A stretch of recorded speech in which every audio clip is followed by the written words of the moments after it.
လူဆိုတာဖြစ်လာပြီဆိုရင်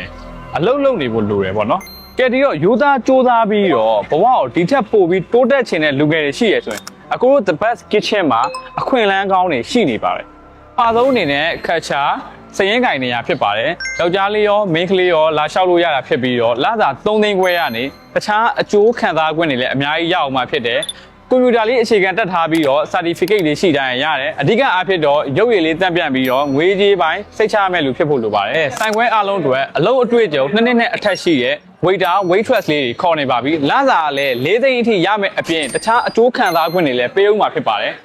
အလုပ်လျှောက်မယ်ဆိုရင်တော့တကောင်စင်းမိတ်ထူမှတ်ပုံနဲ့မိတ်ထူနဲ့ CV ဖောင်လေးတွေကိုပြည့်ပြည့်စုံစုံယူလာမှာဖြစ်ပြီးတော့အရင်ဆုံးဆိုင်ရွက်ဆိုင်တန်းပြည့်စုံသူလေးတွေကိုလူတွေ့အင်တာဗျူးလုပ်ပေးသွားဖို့ရှိပါတယ်